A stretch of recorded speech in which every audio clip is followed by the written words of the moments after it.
मगर नियमों के पुस्तक के बाहर वो नहीं जा सकते। तो कैसे सदन में चल सकता है मान्यवर? आप एक तरफा नियमों के ऊपर जाकर उनको रियायत दे रहे हो मान्यवर। संसद में आज वो हुआ जिसकी उम्मीद भाजपा ने कभी नहीं लगाई थी। संसद में आज वो हो गया जो नरेंद्र मोदी, अमित शाह सपनों में नहीं सोचे थे। आज नेता विपक्ष की कुर्सी पर बैठने के साथ ही राहुल गांधी ने इस तरीके से सदन में अपनी बातें रखी कि कई दफे नरेंद्र मोदी और अमित शाह कुर्सी छोड़कर खड़े हो गए। राहुल गांधी आरोप लगाते गए, केंद्र सरकार नरेंद्र मोदी के खिलाफ बोलते रहे। इधर सदन में पहली बार अमित शाह गिड़गिड़ाते हुए दिखाई पड़े। स्पीकर से शिकायत कर रहे थे अमित शाह कि स्पीकर साहब इस तरीके से नहीं चलेगा। नियम को ताक पर रख के किसी एक आदमी को अगर आप इतना छूट दीजिएगा तो कैसे हाउस चलेगा? हाउस को ऑर्डर में लाइए।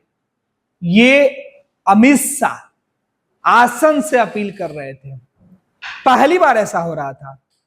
राहुल गांधी जब बोल रहे थे तो बीच में नरेंद्र मोदी, अमित शाह, बीजेपी के तमाम ताकतवर और कद्दावर नेता बार बार उठकर विरोध कर रहे थे।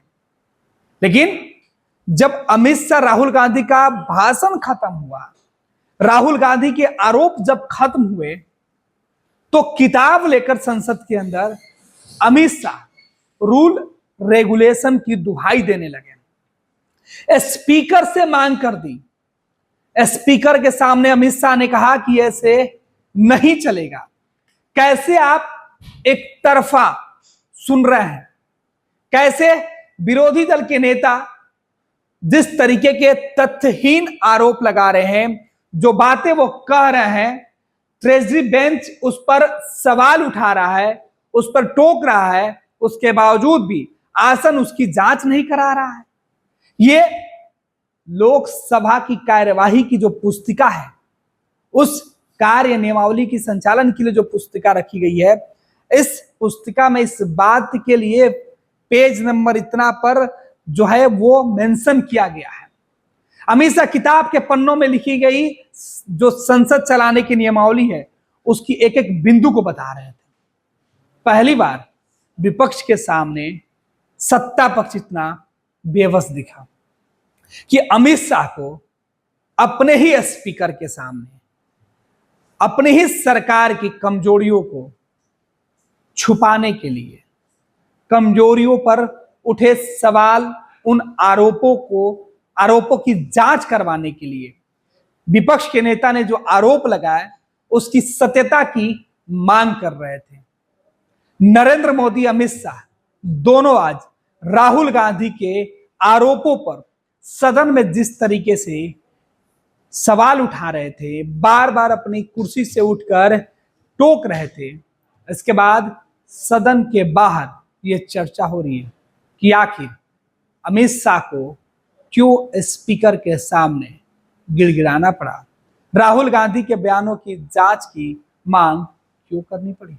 एक तरफा नियमों के ऊपर जाकर उनको रियायत दे रहे हो मान्यवर। हमें संरक्षित करिए।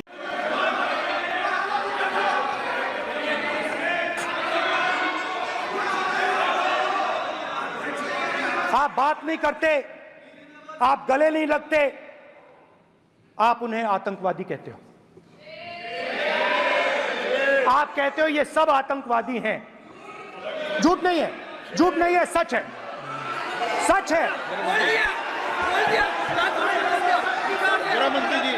मान्यवर, मैं समझ रहा हूं कि विपक्ष के नेता नाते पहली बार बोल रहे हैं, मगर नियमों के पुस्तक के बाहर वो नहीं जा सकते।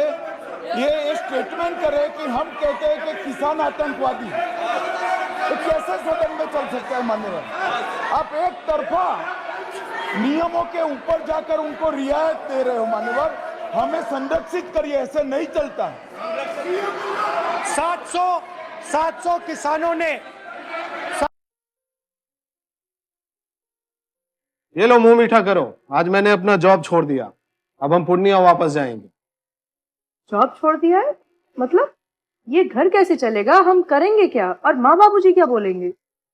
इसलिए मैं एक और मिठाई का डब्बा लाया, अपने बिजनेस के लिए लोन अप्रूव हो गया। अरे लोन अप्रूव हो गया वो तो ठीक है, लेकिन पूर्णिया में हम रहेंगे कहाँ? अपना घर भी तो नहीं है वहां। इसलिए तो एक और मिठाई का डब्बा अलग से लाया हूं। हमने पूर्णिया में घर ले लिया है, पूर्णिया के ई होम्स पैनोरमा में। पूर्णिया में पैनोरमा ग्रुप लेकर आए हैं ई होम्स पैनोरमा। बड़ा घर, आलीशान जिंदगी और अत्याधुनिक सुविधाओं के संग। अरे अरे, अब क्यों मुंह मीठा करवा रही हो? क्योंकि हम घर वापसी जो कर रहे हैं। घर वापसी की खुशी पूर्णिया में ई होम्स पैनोरमा के संग। E Homes Panorama, luxurious lifestyle redefined.